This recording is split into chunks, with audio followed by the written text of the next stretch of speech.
जैसा आप बनना चाहते हैं वैसा नहीं बन पा रहे हैं, तो जानिए उसका असली कारण गौतम बुद्ध की कहानी से। नमस्कार दोस्तों, आप सभी का हमारे चैनल बुधा इंस्पिरेशनल पर स्वागत है। दोस्तों, क्या आप जैसा बनना चाहते हैं वैसा नहीं बन पा रहे हैं, या जो आप चाहते हैं अगर वो नहीं हो रहा है, तो आज की यह कहानी आपके लिए ही है। दोस्तों, इस कहानी को ध्यान से अंत तक जरूर सुनना। दोस्तों, अगर आप इस कहानी को अंत तक ध्यान से सुनते हैं तो आपको इस कहानी से कुछ ऐसा सीखने को मिलने वाला है जो आपको आपकी लाइफ में बहुत काम आने वाला है। इसलिए इस कहानी को अंत तक अवश्य सुनें। लाइफ चेंजिंग गौतम बुद्धा की कहानी। दोस्तों, आज आपके पास जो कुछ भी है वो इसीलिए नहीं है कि आपकी किस्मत में इतना ही लिखा था या फिर आपकी किस्मत ही खराब है, बल्कि वो इसीलिए है क्योंकि आप इतना ही डिजर्व करते हैं। दोस्तों, ये प्रकृति बड़ी ही न्यायप्रिय है। यह उसे उतना ही देती है जितने का वह हकदार होता है, चाहे वह ज्ञान हो या धन। अभी आपके पास उतना ही है जितने की आप हकदार है, लेकिन अगर आपको इससे भी ज्यादा चाहिए तो आपको उसके काबिल बनना होगा। दोस्तों, ऐसा कौन सा गुण है जो आपको काबिल बनाता है? क्या आप उस गुण के बारे में जानना चाहते हैं? अगर आप जानना चाहते हैं तो आप गौतम बुद्ध के जीवन की इस कहानी को अंत तक ध्यान से जरूर से सुनें। दोस्तों, इस कहानी को सिर्फ समझेगा मत, बल्कि इस कहानी को अपने भीतर उतर जाने दीजिए। तो बिना समय को गवाए चलिए कहानी की शुरुआत करते हैं। दोस्तों, एक बार गौतम बुद्ध को एक सभा में भाषण करना था, और जब सभा का समय हुआ तब बुद्ध वहां आए और बिना कुछ बोले ही वहां से चले गए। तकरीबन 100 से भी ज्यादा लोग बुद्ध का उस सभा में इंतजार कर रहे थे, और बुद्ध के इस तरह के व्यवहार को देखकर सभी लोग बहुत चौंके, लेकिन किसी ने भी बुद्ध से कोई भी प्रश्न नहीं किया। दोस्तों, अगले दिन फिर से सभा का आयोजन हुआ और दूसरे दिन सभा में लोगों की संख्या तकरीबन घट गई। इस बार तकरीबन 80 लोग सभा में बैठे हुए थे। बुद्ध सभा में आए, लेकिन इस बार भी बुद्ध ने वही किया, यानी बुद्ध इस बार भी आए और बिना कुछ बोले ही वहां से चले गए। लोग दोबारा से चौंके, लेकिन किसी ने भी बुद्ध से कोई प्रश्न नहीं किया। अगले दिन सभा का आयोजन फिर से किया, लेकिन इस बार सभा में लोगों की संख्या और घट गई। इस बार सभा में केवल 50 लोग ही आए हुए थे।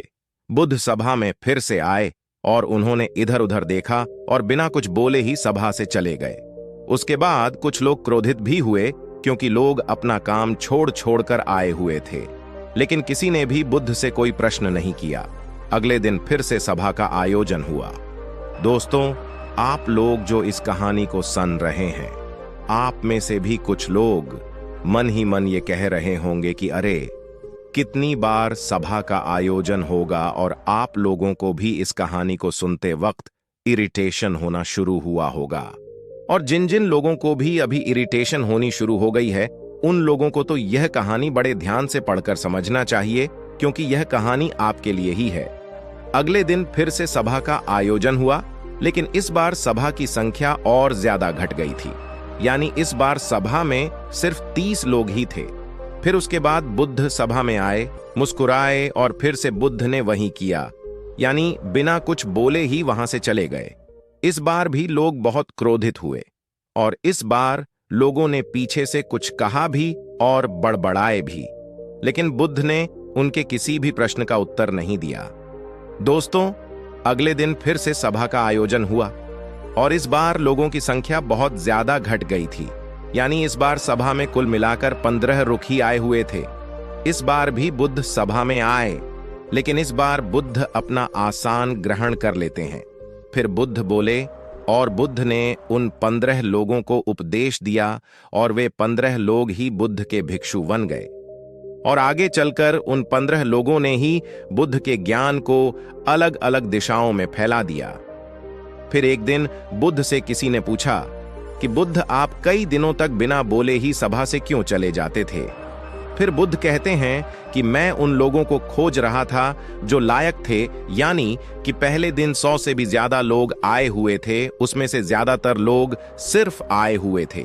उन्हें मेरे उपदेश से कोई भी मतलब नहीं था, वे बस आ गए थे, और उसमें से ज्यादातर लोग सिर्फ देखने और सुनने आए हुए थे कि सभा में क्या होता है। वे मेरे काम के लोग नहीं थे, क्योंकि वे लोग मेरे ज्ञान को औरों तक नहीं पहुंचा सकते थे। मुझे तो उन लोगों की खोज थी जो मेरे ज्ञान को जन जन तक पहुंचा सके।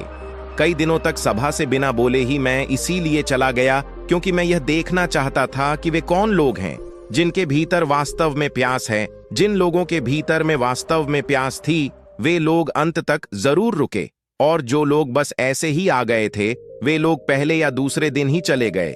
जिनके भीतर धैर्य था, उन्हें मुक्ति का मार्ग भी मिला, और जो लोग जल्दबाजी में थे, वे लोग अब घर में बैठे हुए हैं। सवाल यह नहीं है कि मैं तुम्हें क्या दे सकता हूं, बल्कि सवाल यह है कि तुम क्या ले सकते हो।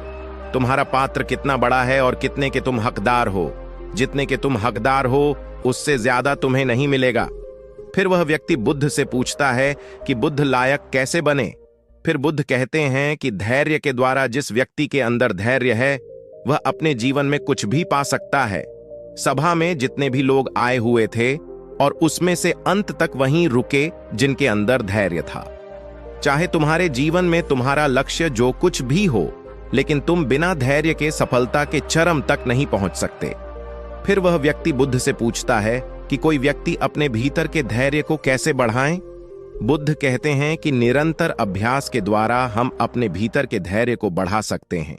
जैसे कोई व्यक्ति जब ध्यान करना शुरू कर देता है, तो उसका मन उसके सामने कई सारे अड़चने लाता है, लेकिन उसका धैर्य उसे एक दिन उसके लक्ष्य तक जरूर पहुंचा देता है।